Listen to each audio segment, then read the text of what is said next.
할렐루야, 성도 여러분께 우리 주님의 평화가 함께 하시기를 간절히 소망합니다. 오늘은 지난주 성령 강림절 이후 24번째 주 설교 본문에 관한 피드백 영상을 함께 나누려고 합니다. 지난주 설교 여러분 함께 나누었던 성서율과 본문과 설교 내용에 대해서 기억 잘 하고 계십니까? 지난주 성서율과 본문은 일독서 본문이 계속 본문이 룻기서 3장 1절부터 5절, 4장 13절에서 17절 말씀이었고요.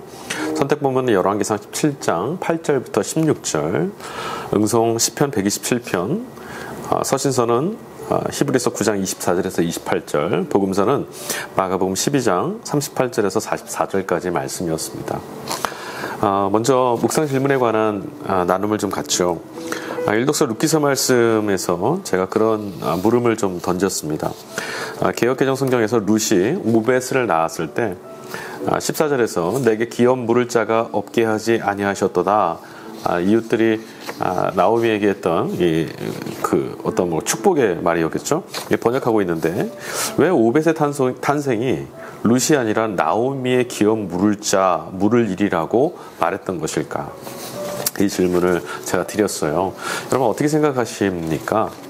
한 사람의 믿음, 한 사람의 순종, 하나님께서 그가 자신의 인생과 삶을 하나님께 온전하게 바쳤을 때 하나님이 살리는 역사를 이루시는 것, 이게 지난주 성설과를 통한 설교 전체의 핵심 주제였거든요.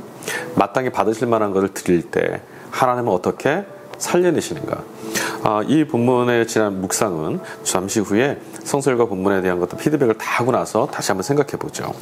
자, 그 다음에 일독서 선택 본문 열왕기상 말씀이었고요. 열왕기상 말씀에 대해서 성설과 질문은 이거였습니다.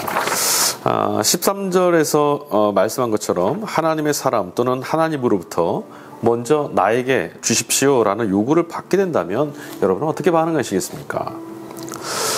엘리야가 사르밧 과부가 아들과 함께 먹고 마지막으로 먹을 수 있었던 그 음식을 요리를 해서 자기에게 갖다 달라고 했어요. 부당하죠. 내가 먹어야 되는 건데 나의 생명에 집중하고 보면 터무니없는 요구인데도 사르밧 과부는 거의 응답했거든요. 여러분 만약에 이 사건을 하나님과 우리 사이의 관계에서 본다면 어떻게 반응하시겠어요? 하나님 우리에게 요구하시는 것들 왜 우리가 하나님 앞에 그 요구에 응답하지 못할까요? 다음, 이 너머에 대한 우리의 염려와 걱정, 그 다음에 또 한 가지는 하나님이 우리를 책임져 주시고 하나님이 우리를 살려주신다는 것에 대한 분명한 확신이 부족하기 때문이겠죠. 마땅히 하나님 것이라는 것, 그리고 하나님께서 내 손에서 비어진 것, 하나님께 드린 것을 통해서 우리에게 더 큰 것들을 주시고 또 그럴 뿐만 아니라 넉넉히 살리신다는 것에 대한 확신이 있으면 내게 달라 요구하시는 하나님 말씀에 우리 순종할 수 있겠죠. 두 번째, 엘리야에게 사르밧 과부는 또한 과부에게 엘리야는 어떤 의미를 가지는 상대가 됐습니까? 본문의 말씀 속에서 사실 엘리야와 사르밧 과부는 서로 다른 민족의 사람들이었어요. 사르밧은 시돈 땅에 있는 마을이라고 말씀드렸습니다. 이세벨 왕비가 살던 고향이죠. 그 통치하는 나라였었어요. 그리고 엘리야는 알다시피 이스라엘 사람이고요. 그런데 이 둘이 만나게 됐죠. 둘 다 양쪽 다 넉넉한 상황, 살만한 상황이 아니었어요. 엘리야도 가뭄 때문에 그릿 골짜기까지 숨어 있었지만 샘에 물도 마르고 골짜기 물까지 다 말라서 살 수 없는 가뭄을 이겨낼 수 있는 능력이 없던 때였습니다. 사르밧 과부는 뭐 말할 필요 없죠.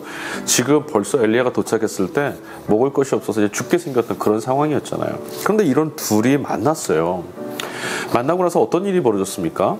그 둘이 하나님이 매개가 되셔서 하나님이 엘리야를 보내셨고 하나님의 사르밧 과부가 엘리야의 말에 순종하고 따르게 하셨을 때 그 둘 사이에 있었던 그 만남과 순종의 역사를 통해서 어떤 일이 벌어졌냐면 3년 6개월의 가뭄에서도 살리는 역사를 나타내셨고요.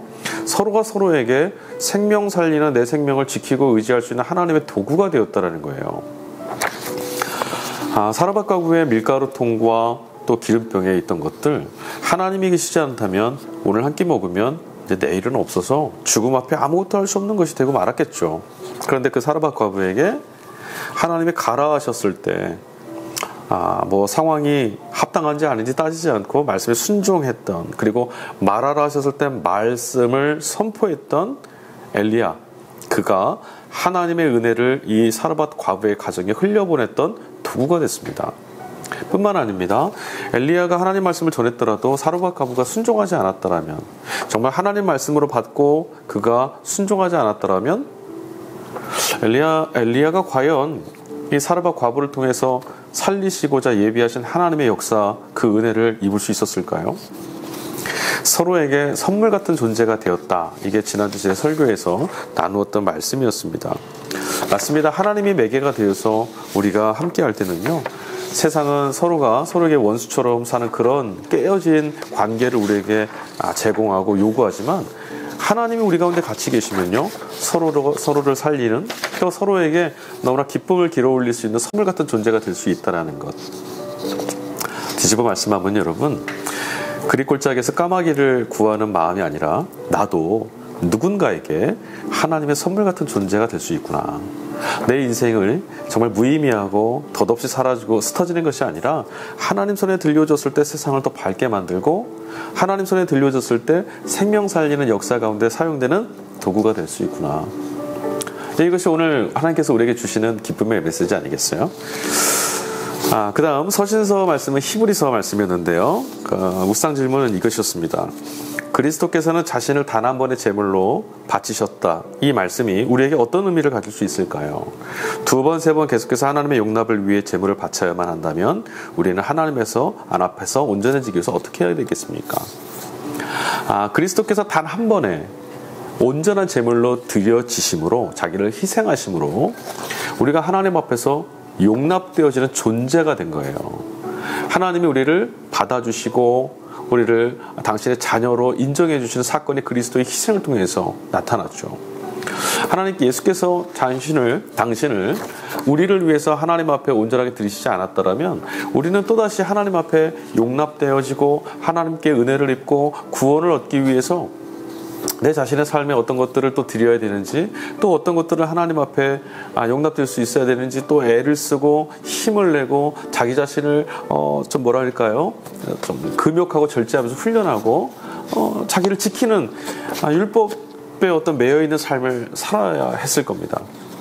근데 우리가 내 업적과 자기 성취, 자기 의라고 하는 함정에서 벗어날 수 있게 된 것은 그리스도의 온전한 희생, 온전한 드림을 통해서 나타난 역사였다는 겁니다. 이것이 중요하죠. 단 한 번에 하나님 말씀에 순응하면서 드려진 온전한 드림이 이런 역사를 이루었다는 거예요. 자, 그리고 마가복음에서 나와 있는 말씀은 두 렙돈을 바쳤던 과부에 관한 말씀이었죠. 예수님께서 과부의 헌금, 이 헌금을 율법학자와 비교하고 있어요. 신앙인으로서 나는 어떤 부류에 속해 있을까?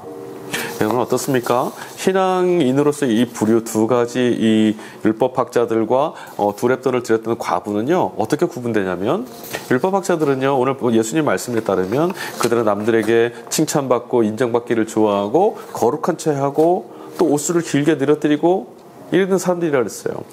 자기를 입증하고 자기를 드러내고 자기 존재가 가치 있음이 사람들로부터 인정받는 것을 원하는 사람들, 명성을 원하고 이런 사람들이죠. 하나님께 영광, 내 주변에 있는 다른 생명들을 살리는 기쁨의 일에 동참, 그런 것에 관심이 없고요. 내 자신을 어떻게 세울까에만 관심을 갖는, 어쩌면 우리들 신앙에도 이런 모습은 많이 있어요. 다른 사람들에게 인정받고자, 공동체에서 인정받고자 이런 것뿐만 드러나는 가시적인 것뿐만 아니라 나를 어떻게 하면 좋을까, 내 삶을 어떻게 채우면 좋을까, 나의 내일은 어떻게 할까, 어떻게 먹고 살 것인가, 나에게만 집중하는 이런 마음들, 이것이 바로 율법학자를 통해서 대변되는 예수님이 말씀해 주셨던 모습들입니다. 과부는 어떻습니까? 자신에게 주어진 것, 그것이 크냐 작냐 우리의 기준은 나는 것이 아니라 그의 인생에 있어서 얼마나 소중한 것이냐, 그것을 모두 다 하나님께 내어드릴 수 있었다. 이것은 내 자신에게 집중하지 않고 나 자신을 살릴 수 있는 하나님을 향한 신뢰를 드러내므로 나타날 수 있었던 거거든요. 과부의 신앙은 하나님께 갈급함으로 간절함으로 있었던 신앙의 태도였던 거죠. 자, 44절 과부의 헌금이 전부를 털어넣은 것이다라고 하는 말씀을 들었을 때 부담이 되시진 않았습니까? 아니면 다른 마음이 들진 않으셨습니까? 과부가 자신에게 있었던 모든 것, 전 재산, 두 렙돈을 하나님께 바쳤다 그랬습니다. 여러분, 이 말씀이 우리가 가지고 있는 재산을 다 내라, 여러분 여기에 좀 넘어지지 않으셨으면 좋겠어요. 사실 여러분, 우리의 재산을 다 내라는 것 그 정도가 아니라요, 우리의 모든 것, 우리의 생명, 우리의 모든 전 존재를 하나님께 내어드리라는 거예요. 사실 우리는 물질의 가치에 많이 노예됩니다. 구속당해 있는 거예요, 사실은. 돈이 없으면, 또 물질이 없으면 그럼 살 수 있느냐? 그렇지 않죠. 우리는 다 물질이 필요합니다. 그런데 물질이 우리를 지배하는 삶을 살면 안 된다는 거죠. 그보다 더 귀한 게 있다는 것을 잊지 말라는 거예요. 하나님이 주신 생명, 하나님을 더불어 예수 그리스도와 함께 살아가는 것, 이것보다 더 귀한 건 없어요. 그래서 물질 때문에 우리가 하나님 앞에 나가는 것들이 가로막혀진다면 그것은 마땅히 내어드려야 될 것들이죠. 자, 오늘 이 말씀, 지난주 우리 24주 때 나눴던 이 말씀 전체 구조는 뭐였습니까? 하나님께 마땅히 드릴 것을 드릴 수 있는가? 하나님께 단번에, 그러니까 이 다음에 지금은 안 되니까 이런 마음이 아니라 하나님께 내가 귀하다 생각하는 것, 내게 있어서 정말 소중하다 생각하는 것을 하나님께도 소중하고 가치 있게 드릴 수 있겠는가? 여러분, 그 예전에요, 어떤 선교지에 선교 후원을 하기 위해서 교회에서 뭐 불품들, 비품들을 좀 모금한 적이 있었어요. 그때 참 마음이 속상했던 것이 무엇이냐면, 못 쓰는 수건, 못 쓰는 옷까지, 아이들이 쓰다가 이제 남겨두고 버려둬서 사용하지 않는 문구류, 이런 것들 다 수고했었거든요. 그런데 여러분, 그것은 물론 받는 입장에서는 우리보다 훨씬 낙후하고 어려운 상황에 있는 그들에게는 그것도 참 귀한 것이겠죠.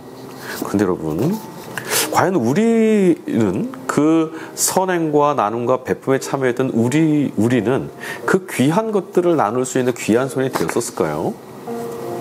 내가 쓰지 않는 것, 내게 귀하지 않는 것을 내어놓았다는 것은, 내어놓은 그것이 가치 없다는 거예요.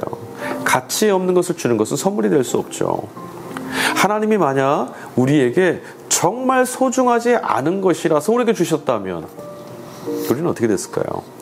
과연 우리가 오늘 하나님을 향한 이 기쁨과 하나님 앞에서 누리는 평안 누릴 수 있겠습니까?